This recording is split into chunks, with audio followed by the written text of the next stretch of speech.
share of laughter through the pain.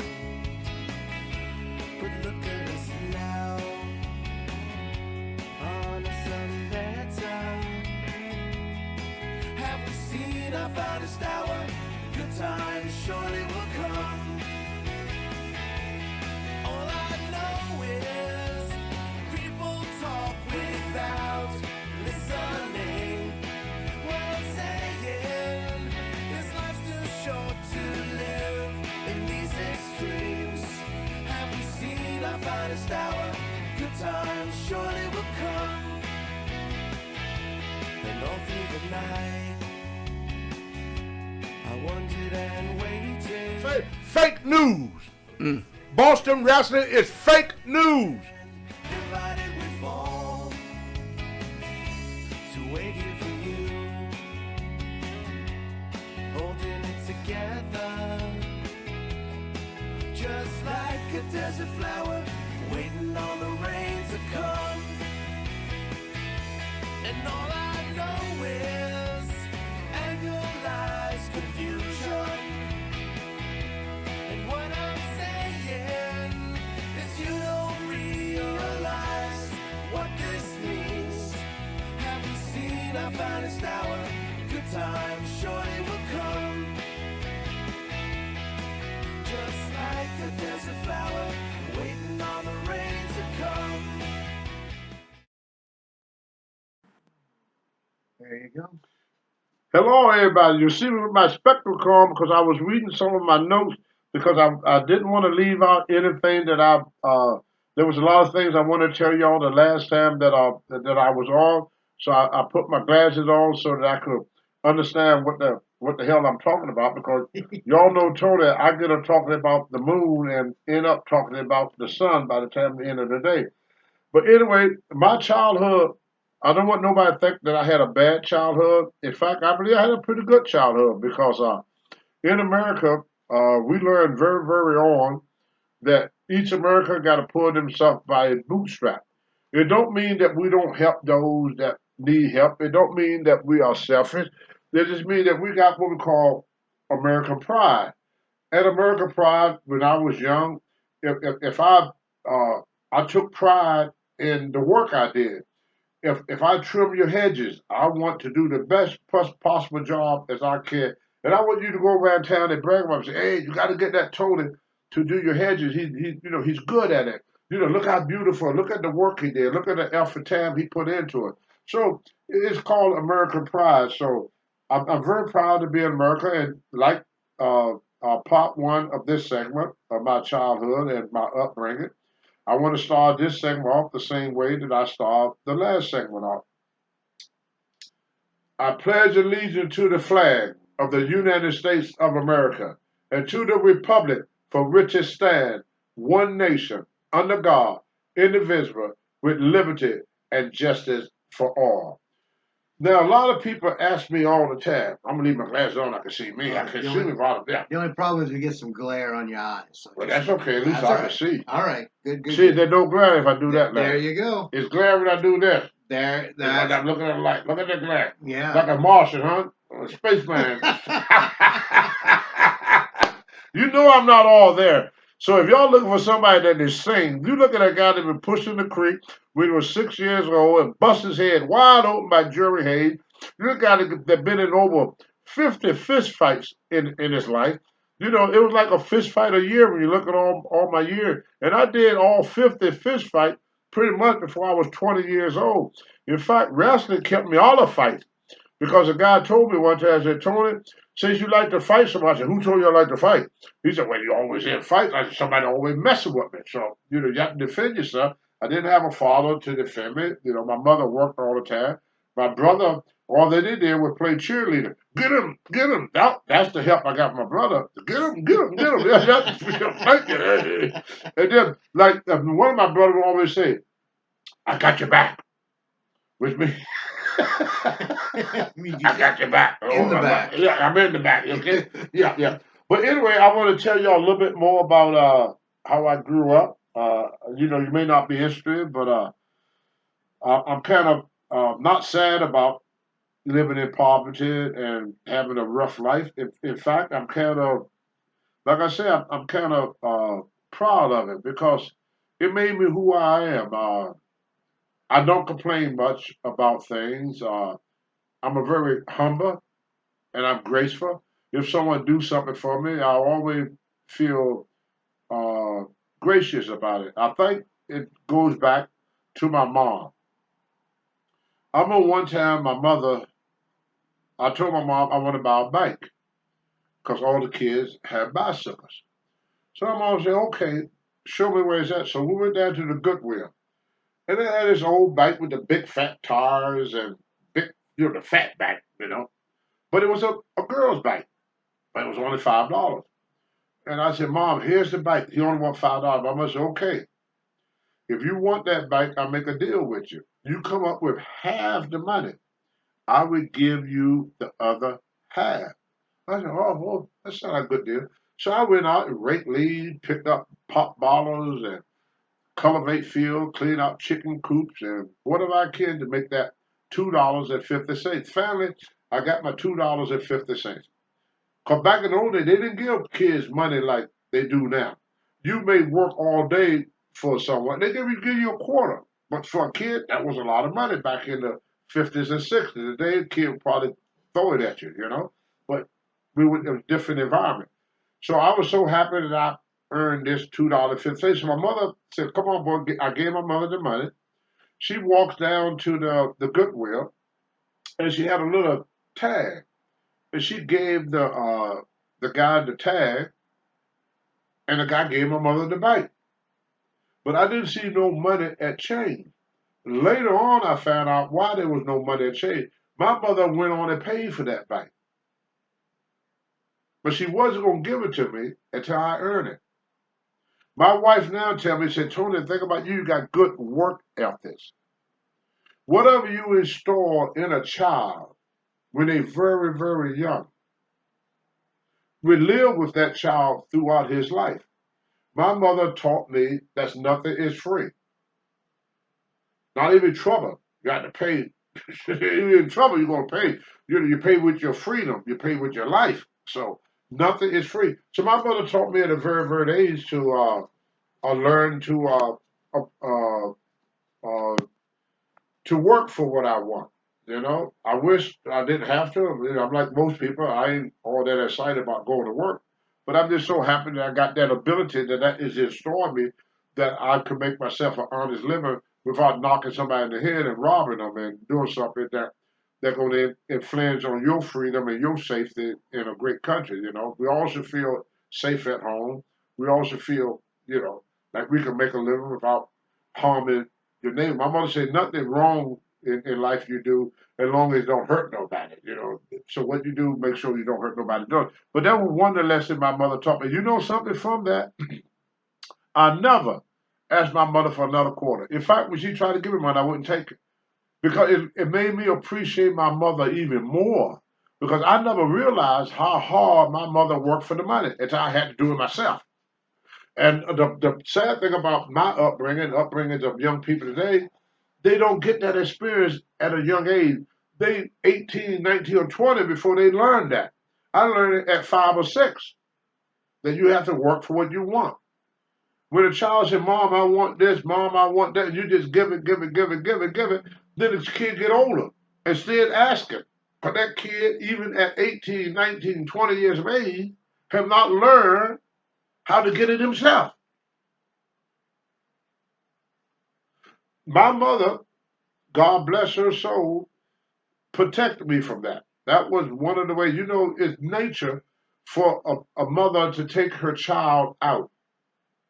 You take a bear, deers, every animal, if you look at them, they take that child out and teach that child how to survive in a wilderness. We pamper our children, not all of us, but some of us, we pamper our children until we get tired of it, then we turn them loose. They don't know what the hell to do. 20 years of their life, all that, anything they want, just ask mom, just ask dad, ask and you shall receive. And so the kid, 20 years go by, this kid ain't used to doing nothing but asking. So When they got in the real world and they ask for something and don't get it, they have a tantrum and wonder why. But anyway, not to criticize nobody because I'm the last person on this planet to criticize anyone. And plus, in the Bible, it says, "Judge not, yet ye be judged." And I can't judge anybody. That's God uh, to judge us all. And I'm not God, so I'm not going to judge anybody on nothing. But anyway, getting back to my notes here, when I went to the reception and diagnostic center, what led up to that was, first of all, I got put on probation because my little brother Walter, who was very, very talented with automobile. I mean, ever since he was a kid, he just was real good with automobile. So one day, it was just a guy put this car in the shop. And I don't know if many of y'all remember this car. It was all over the 50s or 60s. And it was called a DeSoto. You know, you can look it up on the computer what a DeSoto look like. See, there was a lot of cars in America that's not being built no more, like Studebaker, DeSoto, Plymouth, and you know, this. We used to sit on the corner sometime and we said try to name what the car was before it get to us. You know, it was just fun thing to do. Now you see one car, they all look the same, but back in the old day, every car had a distinct look. When you saw a Buick, you knew it was a Buick. When you saw a Cadillac, you knew it was a Cadillac. You didn't have to go up and read the label. Now you got to read the label. Back then, every car had its own personality, kind of like the way wrestling was. Every wrestler had his own personality. Now you watch wrestling. If you watch one match, you see them all. All the matches are the same. They dress the same. They act the same. They talk the same. The same. The same. The same. The same. I'm going crazy myself here. But with back in the older days, everything was different. Everybody had their own wrestling personality. Every car had its own personality. But anyway, my brother stole this car, and when I saw it in the yard, it was a convertible. It was black and white convertible, DeSoto. I I don't know uh what year it was, but I would say DeSoto went out of business. Most people that know about cars would pretty much could tell me, could send a picture to me or Larry, and once I see the picture, I can tell you, yeah, that's it right there. But anyway, get back to my story. So I tried to return it because I didn't want my brother Walter. Because mother, when she left the house, she said, "Now you're in charge of him. Keep him out of trouble." That was my job, to keep Walter out of trouble, which was more than a handful, to say the least. I love him, but he's a tough SOB, still tough as nails. We call him Killer and we call him Wham. The Killer part I knew why, the Wham part I did not. But anyway, I'm trying to return this car. And somebody said, oh, I guess I always had an ego. I think I was starving for uh, Attention. attention. Yeah, Larry. Yeah, because, single kid, in a black neighborhood, you had to get a reputation. We're all poor, so everybody have to have something special in order to, to fit into the neighborhood. So anyway, I'm returning this car, and I hear somebody say, "Hey, look, Tony's driving." And boy, I just stuck the chest out right there, So I'm trying to be cool now. I turned the wheel of the car. Now I didn't know because I never drove before. Once you get around the corner, you got to stop turning the wheel. So I kept turning this wheel, and the car kept going. There was a guy fixing a wall, and it had a big cement truck sitting there, and I hit that thing, ran the car into the wall, hit the cement truck. All the cement came down the stoop into the car. Now I'm covered with cement. My brother Walter, unfortunately, got a broken jaw from it because he was a passenger. I took off running to the park. So now the police come along looking for who was driving that car.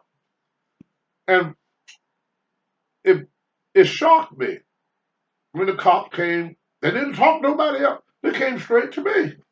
So I said, "Oh, somebody told on me. Who told on me?" I'm looking around. Somebody's a stooge. Who told on me? The cop said, "Were you driving that car?" Now we know you were. Now don't lie because it's gonna make it worse on you. I said, "Well, what make you think I stole the car?" He said, "First of all, From the waist down, you cover in cement. I got cement, from here down. And I go, oh, well, that, I guess you got me there. So he said, well, who was in the car with you and where the car come from? I wouldn't tell. So they put me on probation. A short time after that, my mother had a heart attack. And why, I don't know. Even though I was not the youngest, I was next to the youngest. My mother on the way to the hospital, she said, well, I want you to be in charge of things, Tony. You are the most responsible. That didn't last long, but at that time, I was very, very responsible because I knew I had to be responsible back in them days because our life depended on it. My mother didn't have anybody else to depend on. And when my mother asked somebody to do something, I wanted to be Johnny on the spot because she had nobody else to ask. She was on the way to the hospital. She had her first cardiac arrest. So anyway, uh, I went to school and everything, and I came back home, and this guy named Roger Vi, he probably about 6'5", 6'6", one of the best basketball players I've ever seen in my life. I mean, when people talk about Michael Jordan, I said they never saw Roger Vi play. I mean, they were like street ball, but this kid could hit from every time he shot, it went in. Him and another guy named Wayne Haller. Wayne Haller won the championship for Jefferson High School. Wayne Haller, these were just street play guys, but they were just almost freaking fantastic. But unfortunately, they just never got discovered. Uh, so anyway, Roger Vi came by the house, and they broke into this steakhouse they called the Black Angus, and they stole steak, lobster, and they stole Civil War guns. Guns that the guy that owned the place, his great great grandfather, whoever was in the Civil War, he had the guy uniform, he had all the stuff, had these muskets that were worth a lot of money, Civil War muskets. So the police was circling the neighborhood looking for these muskets. They wouldn't think about the stakes or anything. My brother Charles gonna kill me for saying this, but I put it in my book too. But it's funny. So the police knocked on. I was at school. The police knocked on the door. I went to Patrick Henry High School at time. Police knocked on the door. They said, "We looking for who broke into the Black Angus Steakhouse, Steak and Lobster House. Well, it was steak and seafood. Wasn't steak lobster, steak and seafood." Charles came to the door. Now this the ghettos now. We poor people. He had his breakfast. This is his breakfast: scrambled eggs, lobster tails, and a porterhouse steak.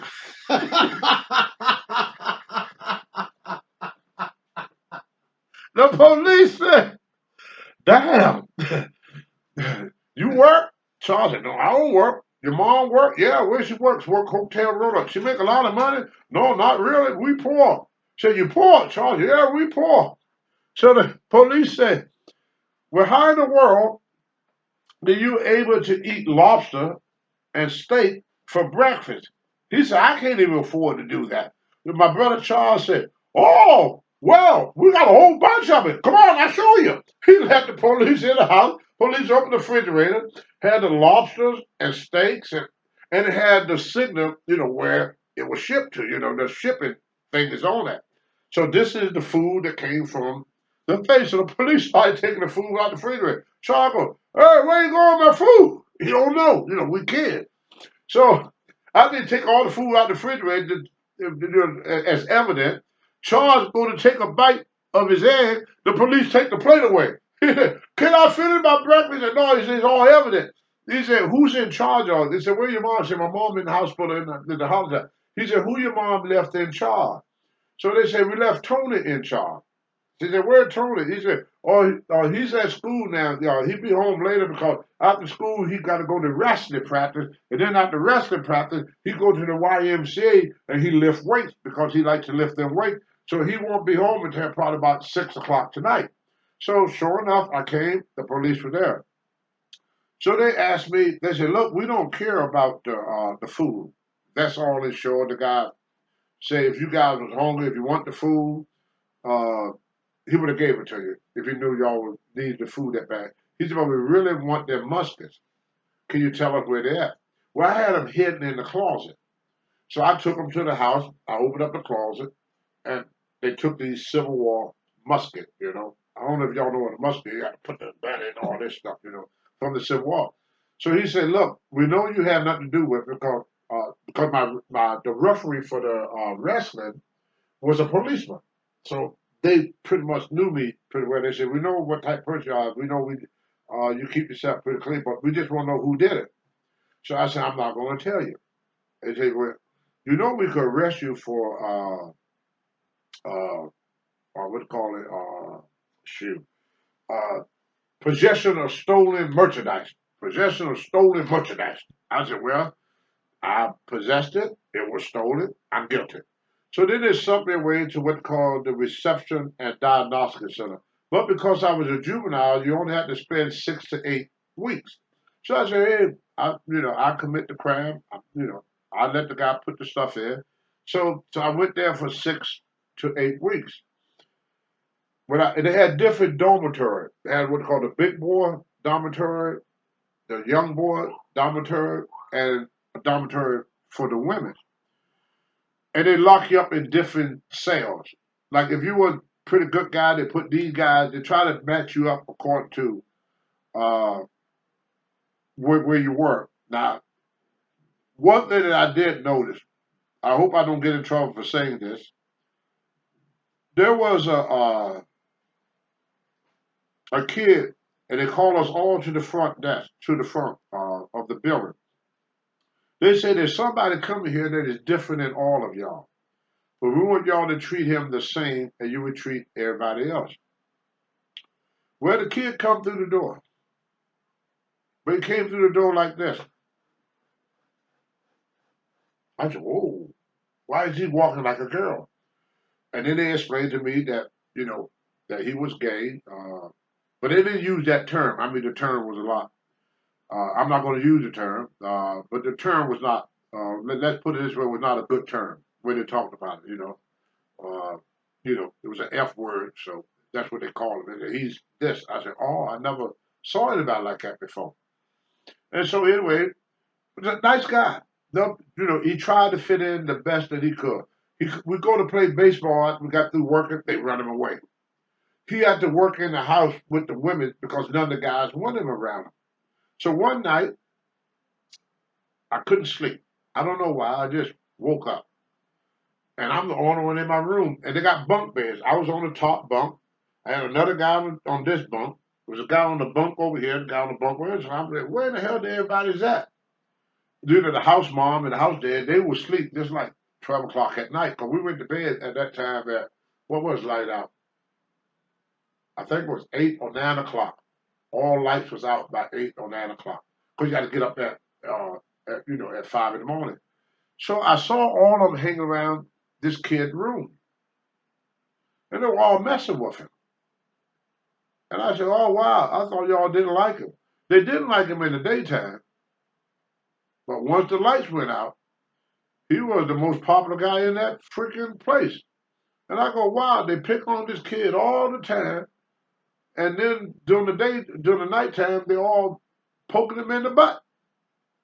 And I said, "Well, ain't you gay?" Guy said, "Oh, no, as long as you're on top, you're not gay. You're with a man, and you're with a male." So. And that was the first time that I'd experienced that. And I experienced it at the Negro Baptist Children's Home. Guys would wait for the young kids to go in. They hold them down and pretty much, do stuff to them.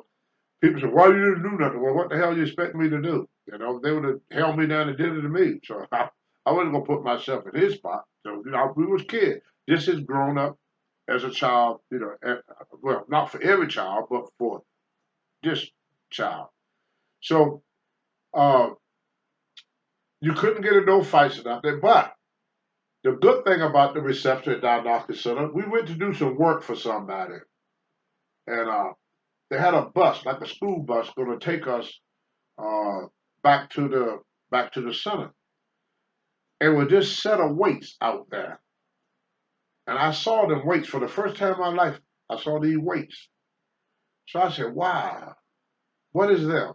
So one of the older kids said, them are weights. He said, that's what them guys lift to make their muscle big. I said, oh yeah. He said, yeah, you lift them things to make you strong. I go, wow. So I jumped off the bus. I remember running over there.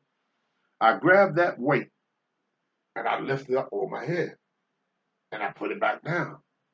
I come back to the bus. Everybody cheering me. Hey, Tony, hey, you strong, you strong. Hey, now people are beginning to like me. I said, hey, this is cool. I said, I want to lift more than weight.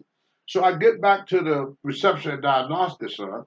The guy that was to my dorm, the guy that was in charge said, I think we found something you like to do.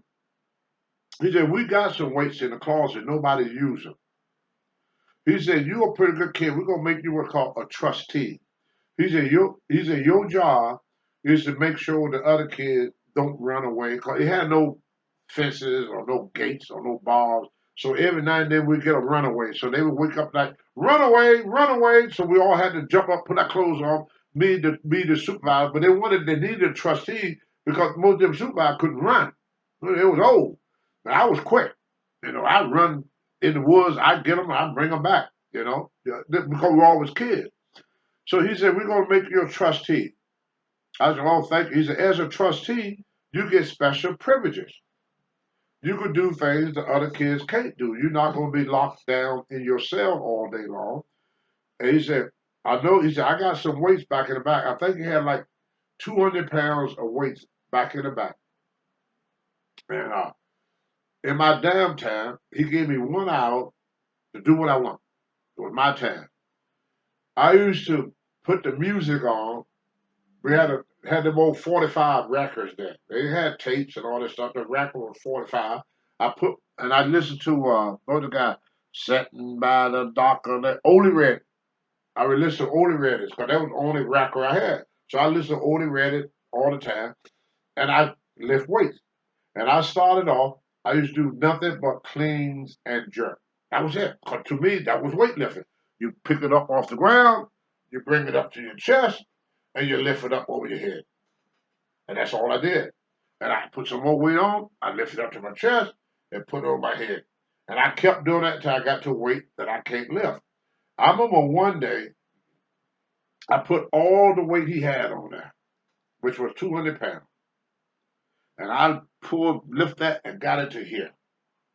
And I pushed, didn't go. I dropped back down. I grabbed it again. I waited a while, grabbed it again. Push, didn't go up. Put it back down.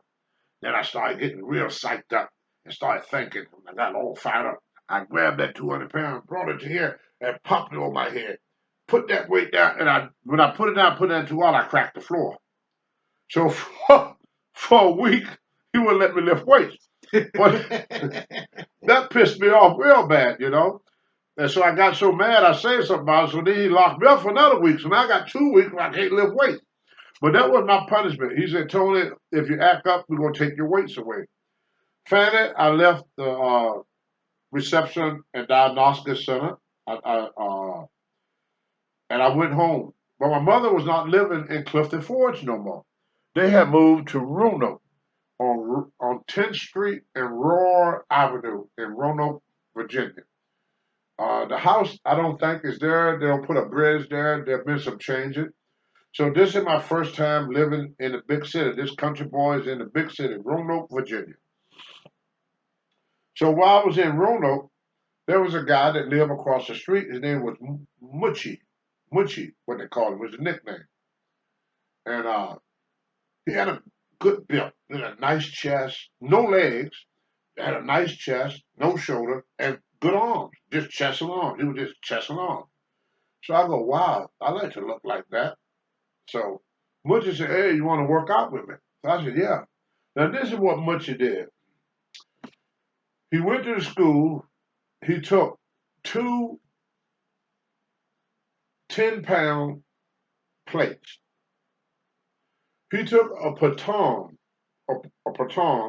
that, what they call it, Larry, the cheerleader used, baton? Oh, twirling baton. A twirling baton. Yeah. And he put the weights on and took tape and taped it so that weights don't fall off. And he would lay down on his back like this and do stiff arm pullovers until he can't do it no more. Then he would get up and he would do curls until he can't do no more. And he did that like every other day, and I started doing it with him. Finally, Munchen started going to a gym, and he gave me that set of weights. He gave me the baton with the weights, and I would sit in front of the mirror, and I would curl until my muscle is burning. I must do 100 curls, and I drop it, and I pick it back up, and I keep curling, keep curling, keep curling, keep curling. Well, it was only a baton and two 10-pound plates. Then one day, I was at this convenience store, and this guy walked up to me, and his name was Alfonso Johnson. And he said, "Hey, kid, you got some pretty good arm and chest on you." He said, "Why don't you go with me?" He said, I work at Walter Planner. He said, "But after I get off work," he said, "I go to the YMCA." I said, "What is a YMCA?" So I started going to the YMCA with Alfonso.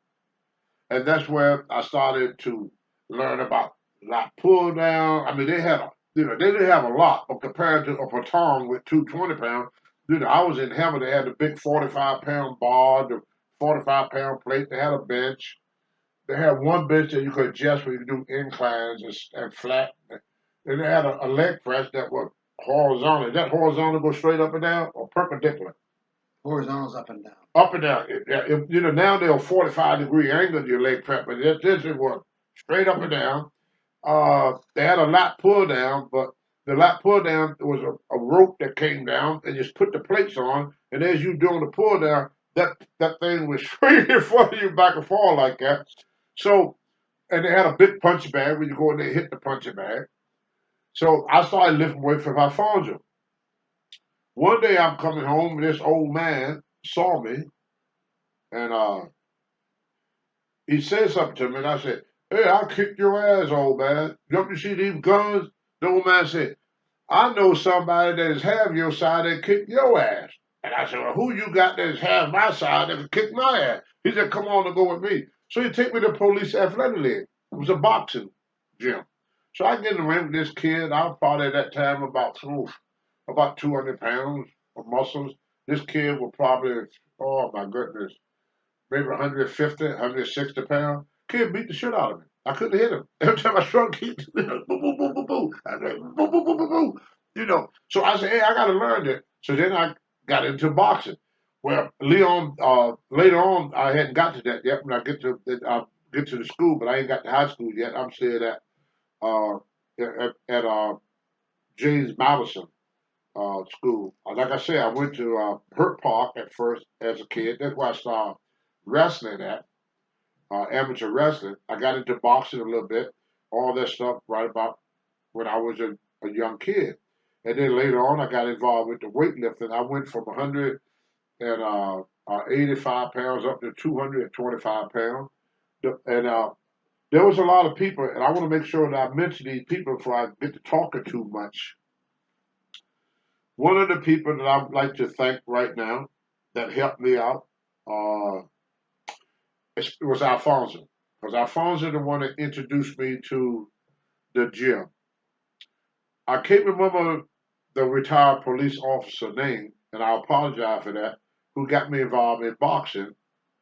But my wrestling coach was Leon Bridge uh, from Patrick Henry. My wrestling coach for Jefferson High School, I want to apologize, I can't remember his name, but I remember Leon Bridge.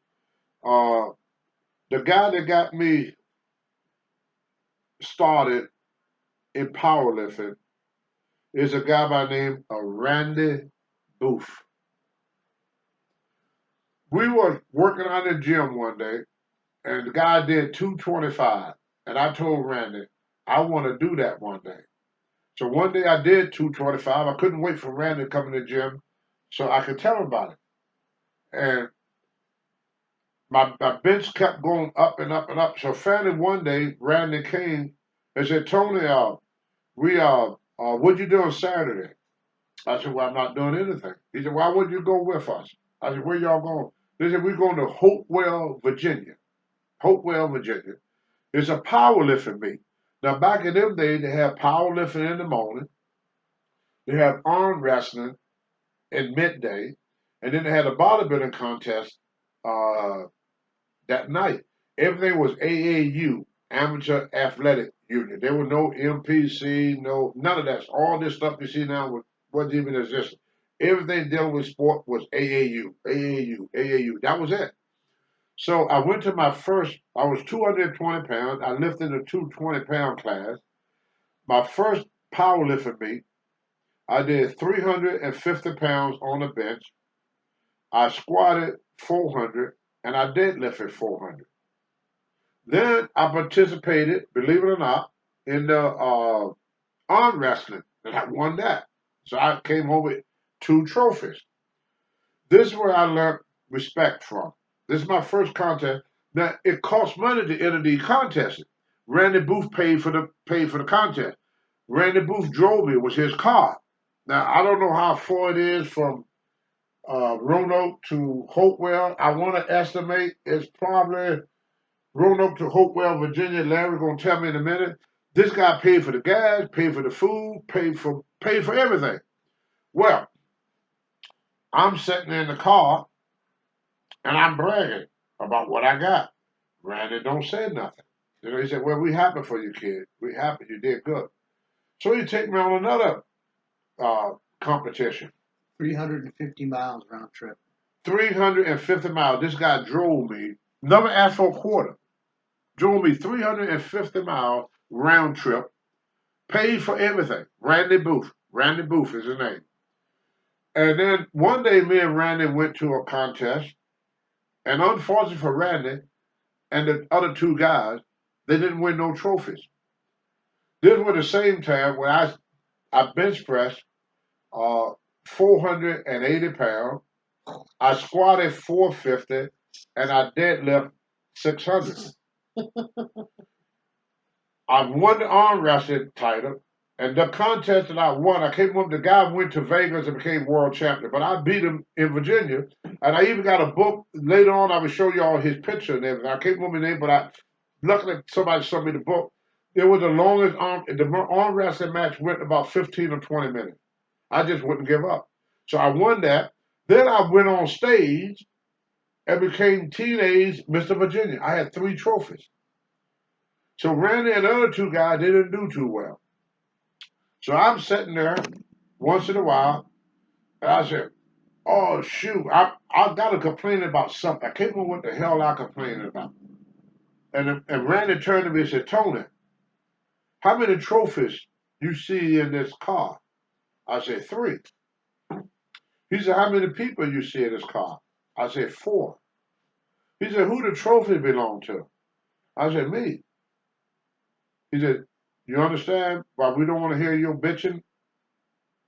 I go, "Oh, here I got 3 trophies. Cost me nothing. Randy paid for the gas, paid for the food, paid for me to enter the contest. And I'm complaining because I want to get home early. Come on, Randy, come on. I can't believe I done that. That's how stupid. My mother had an old saying, youth is wasted on the young. At that time, I wasted all my youth being stupid. And so then I really, really felt bad. I never forgot that night. But I learned a lesson. There's always somebody doing worse. What I should have been doing, instead of bragging about how good I look, how strong I am, how great I am, what I should have been doing is trying to cheer up the people that came home with nothing. You know, I should have been giving them encouragement. But as a young man, I know that now. I didn't know that then. But anyway, I owe a lot to Randy Booth. That's my story with Randy Booth and Alfonso Johnson. Alfonso took me to the gym. Randy got me started in powerlifting. And then I met this other gentleman uh, named Steve Aegis. And he got me involved in bodybuilding. And that's when I became Mr. Virginia. And I competed in bodybuilding contest, but he got me involved in bodybuilding. But going back, all the way back, before Randy, before Steve Aegis, there was a guy called Jackie Cooper. Now, Jackie was only about 5'7", maybe, he was not a very tall guy, but he had like 19, 20-inch arms, tremendous tricep. where he wrote my first bodybuilding routine. And the routine that Jackie Cooper gave me, I use that routine right now today. So anybody want to say who trained Tony Atlas, gave him his first routine was a guy named Jackie Cooper. And these are all people I met in Roanoke, Virginia. Now, Roanoke and being black, you have to have a reputation. Some guys had a reputation for being tough. Other guys had a reputation for being lovers, or you had a nice ride. But you have to have something that really made people to look up to. You know, we didn't have a lot of people to look up as a black person back in them days. That's why everybody loved Muhammad Ali, because he was just somebody everybody, could look up to. And Martin Luther King. So these were people, Martin Luther King, Muhammad Ali, because they kind of show us that we did not have to stay down, that we could build ourselves up. We see Ali become the world champion. I mean, we say world champion, that means there's nobody but him. When we see Martin Luther King and all the love and support he got from not just black America, but all America, of all ethnic groups. He was liked and respected by all group of people, not just one, which made all of us want to, really be like Martin Luther King and there was my hero, Martin Luther King and Muhammad Ali, during that time. So growing up in Roanoke gave me the opportunity to be like them, to be like Martin Luther King, to be like Muhammad Ali, to make something out of myself. So my whole life was, I didn't hang out on the corner with other people. I got lucky. When I was 15, my mother couldn't support me no more, and I knew that. She didn't kick me out the house or nothing, but I figured I was big enough. I'm 15 years old. I'm big enough to get on my own. So I met this woman named Loretta Mize. Now I was 15, but I was a virgin. I ain't know nothing about no sex. I knew how to box. I knew how to wrestle. I knew how to lift weights. I ain't know nothing about that bedroom. Now, like I say, what I'm gonna say, I hope y'all don't get mad at me, but I gotta tell it the way it worked. So Loretta used to always run out, because I used to walk around with my shirt off to show off my muscles. And she always used to run off. She didn't know how old I was, because at that time I was 6'2", which what I am now, 6'2". I weighed about 220 pounds, with a 29-inch waist, and at that time, 19 or 20-inch arms. There was very few guys looked like me. So Loretta seduced me. So she called me in the house and she said, "Have you ever been with a woman?" I go, "No." She said, "Would you like to?" I go, "Yeah." So she lay down on that couch. I remember now. She had no underclothes on. And she pulled that dress up. Scared the shit out of me.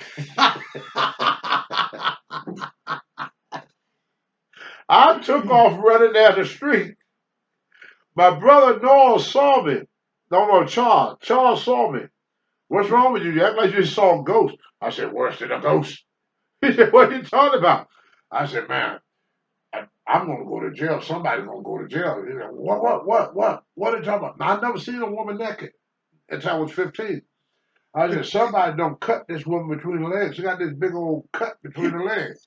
He said, "You know what that is?" I said, "No." I said, "What is this? Is this an injury or something?" He said, "No." I thought the girl hurt herself or something. I never saw that before. So I took off running. So now my brother, now he's mad at me. I'm wondering why he's mad. I'm the one that had the bad experience. He said, "Don't you know what that is?" So he told, I'm not going to say it on thing, but he told me the P word. He said, I said, "Oh, that's what that is." I said, "Boy, that's an ugly damn thing. I never saw nothing like that before." He said, "But it feel real good, Tony." I said, "Well, as long as I don't have to look at it no more, I don't want to look at that no more." So I said, I'm sweating and everything. I'm scared to go back to the house. So he said, look, if you don't go back, everybody gonna think you gay because she gonna tell everybody you ran away. You don't run away from the P. You know, you get that P. You get that P, man. Said, man, you don't want to be no punk. You don't be no punk. Go back and get that P, man, before you tell everybody you ran away. I said, oh, why? You come with me? He said, no, you don't need me to do that. Did he tell you how to do Yeah. it? No, he didn't. No, he just told Yeah. you. Okay. Yeah, so I get with Lorella. I said, okay, I'm back. She said, yeah, I see. She said, well, do you want to spend the night or not? She said, you're not going to run out on me no more. I go, no, I'm not going to run. I said, I'm ready. I'm ready. So then she taught me the ways of love making, you know. She had an old saying, you got to lick it before you stick it. And that was her saying. And then she said, that's how you start off. You have to make the love, you know, the kissing, the hugging, and all that stuff. And I'm sitting there, well, when I get to stick it, you know. That's what I was thinking about. Because I would have found out what felt so good. I mean, I never stuck nothing my whole life. So finally I got on top and, oh boy. You pump? Oh boy. Two pump? No. Okay. She called me, she said, the only way I'm gonna have a baby and have a sweat baby. I could go for hours at that day. I mean, she had to push me off. So I was like riding a horse or something. This is freaking great. So I went and got all my clothes. Mom, I got a place to stay. Where you going, boy? I got a place to stay. Now my mother, which was strange, she hated the relationship. See, I was 15. Lorella was 38 with 5 kids. Oh. And I always thought that my mother didn't like that because of the age difference. But then one day I asked her, I said, why you don't like Loretta? She said, well, boy, I believe in God. And you, I said, because she's too old for me? She said, oh, age got nothing to do. Your father was much older than me. My dad was. He was like 20 years older than my mom. So she didn't, it wasn't age. She said, y'all living in sin. I am living in sin. She said, you're not married. Then she told me this story about this lady. She was unmarried, and she was having sex with other men. And they were going to stone her. They were going to throw stones at her. And Jesus come along, and he said, he who is without sin cast the first stone. So nobody stoned her. Then he turned to the lady, whoever she was. Anybody that know the Bible or Christian, we know that. He told her, go and sin no more. So my mother believed that if you live together and you're engaging in sex, that was a sin because of that story she read us. So me and Loretta, we moved in, and it worked out great for me because she was able to feed me. I was working at the YMCA. Then I met these guys named Clint and Wayne Barlow, and they was involved with the TAP program, Total Action Against Poverty.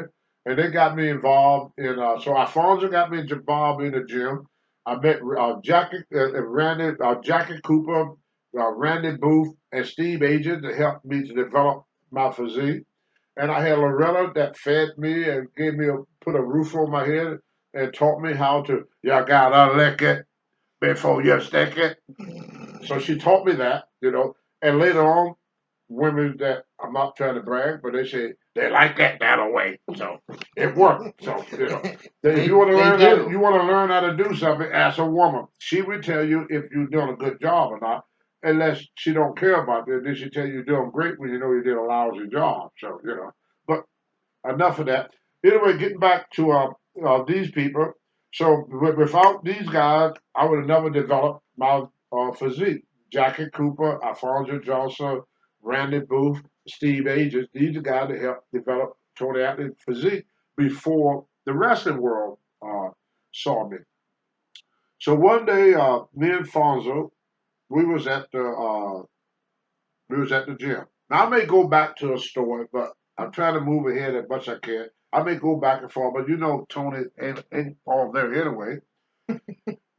So I did very well in wrestling, won the district and stuff like that, and was the first person for Petron High School to qualify for the state. So that made me proud. By the time I was 19, I held every weightlifting title, powerlifting title. I had a clean and jerk at 19 of 350 pounds. I almost got 400, but the guy didn't give it to me. So I set a record in weightlifting, powerlifting, and bodybuilding all the time that I was 15. Well, one day I was going to the Y. Well, let me get back to Wayne Ballard and Clint. Wayne and Clint. Wayne is a minister now, and Clint, and then there was Alvin Nash, who was a karate expert, who was another person that have a lot to do with my childhood. And these guys helped me. I work at the swimming pool as a lifeguard with Wayne and Clint. And then Clint Barlow got me involved with the TAP program, where the city bought me a little gym where I could train people.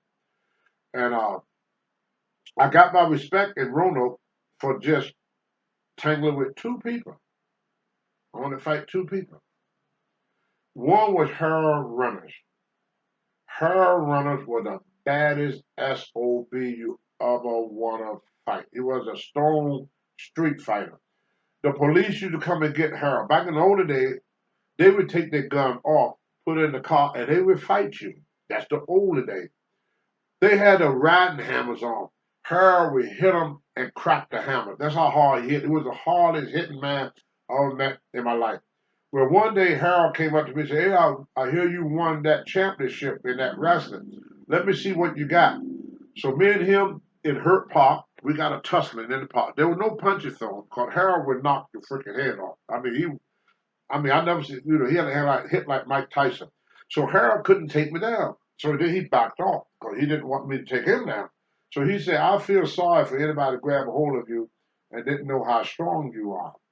Then I met this other guy named Buddy Ball. The reason they call him Buddy Ball, these are all street fighters I grew up with. His name was Buddy Ball. The reason they call him Buddy Ball because he was fat as a kid, but he started losing weight, and it turned into what they used to believe turned the fat into muscle. You can't turn fat into muscle. What it is, you shrink muscle cell, you shrink a fat cell, you increase muscle cell. But he didn't know that then. I didn't either. So I thought you could turn fat into muscle.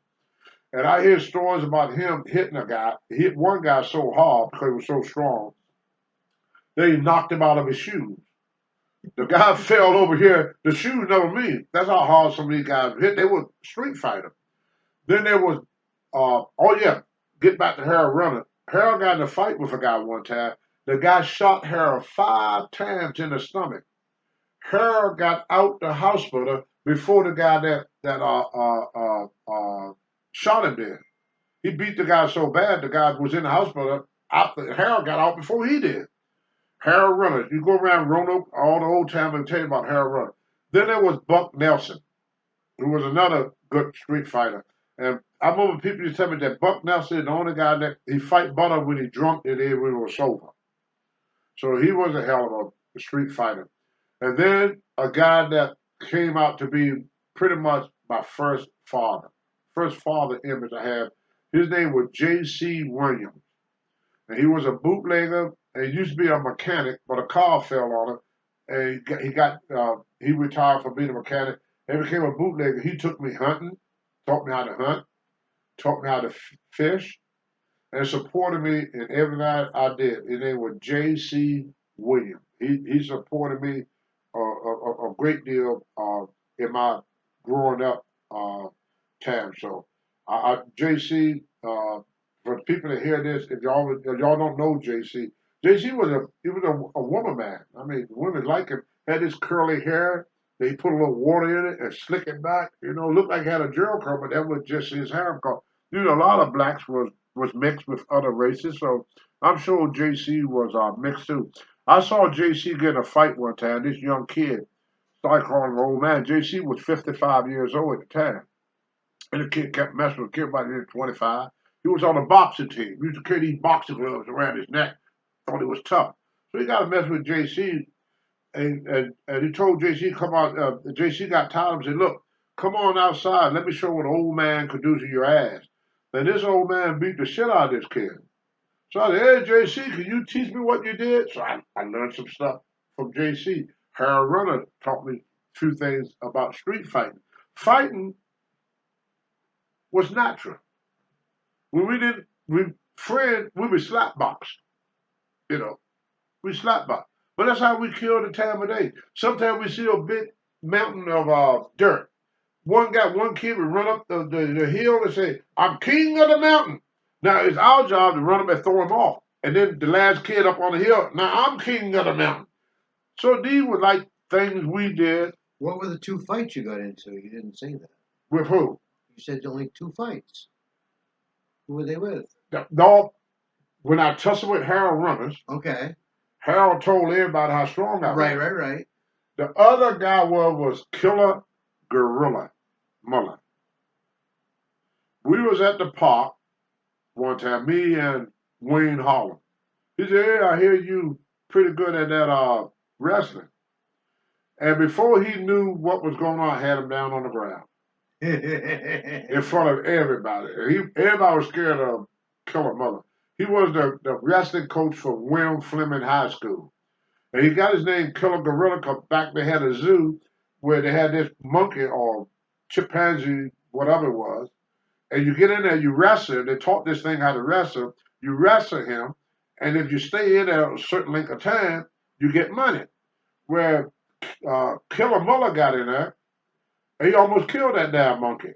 And the guy was hollering, "Get him out of there, he's killing my monkey, he's gonna kill my monkey." So the name kind of stuck, Killer Gorilla, because he got in the cage and beat up a chimpanzee, which we thought was a gorilla. They told it was a gorilla, but when I look back on it, no, it probably was a chimpanzee. I doubt if he could Gorillas have done are that. 6, 7 feet tall. Yeah, they're gonna run over and rip his butt out. But there were people in my life that guide my decision. And lucky for me that I met Alfonso. Lucky for me that I met Randy Booth. Lucky for me I met Jackie Cooper. Lucky for me I met Steve Agent. Lucky for me I met Loretta Myers. Lucky for me I met Clint Barlow and Wayne Holland. Because when I look back on it, all these people was guiding me. And I didn't know it then. They was guiding me into being something good. Uh, uh, Something good for that they could look up to. Uh, Later on, as you all know, as I know, that I let a lot of people down in one respect, but in the same respect, uh, building people up. Because they had a part in the making of me. My mother, Miss Beatrice Jane, I would say was the toughest woman I ever met in my life. One day we walking down the street, and this guy slapped my mother on the butt. My mother said, "You can't stand over there."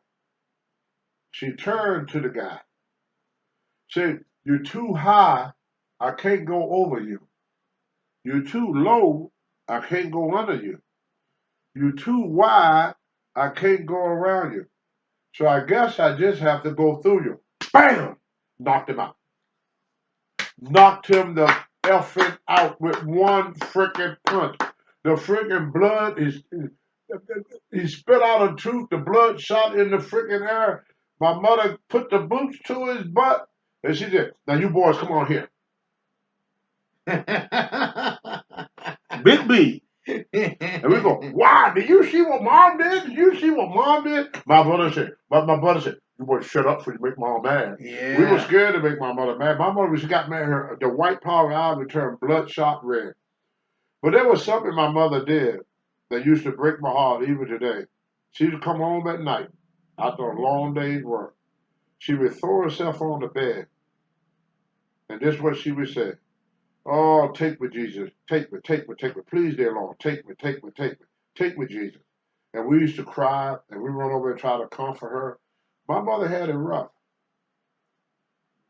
It was rough for her to raise us kids, and she worked the same hours every week, but her check never changed. Because back then they didn't have what they call minimum wage. They gave you what they can. Or it was horse trading. My mother could work all day, and they give her a basket of tomatoes. You know, they give her some tomatoes after working all freaking day. So it was rough upbringing, but it made us humble. I forgot a lot of my teaching along the way. I had to hit rock bottom, but I want to tell y'all what it was like for me raising up in Clifton Forge, Lowmore, Covington, and Roanoke. There's a lot more to say about Roanoke, but before I get into it, I wanted to kind of mention them people names that I've already told y'all: Randy Booth and Jackie Cooper, Steve Ages, Alfonso Johnson, most definitely Alfonso. I mean, it wasn't for Alfonso, I would have never went to a gym. I mean, he took me to jail. Wasn't for JC, I would have ended up in jail. Long, long time ago. He was the first father figure I ever had in my life. Every kid need a father figure, you know. And I was just so blessed that the father figure that the people that inspired me was not criminals or you know people that you know what I'm trying to say. Them type of people. I was lucky to always be around somebody uh, that that was going somewhere, that wanted to help me to go somewhere, and wasn't looking for nothing in return. Even when I made money, I tried to give Jackie Cooper and them guys money. Tony, no. They said just your friendship and your acknowledgement is enough. And they never asked me that. So if they got any family out there, uh, you know.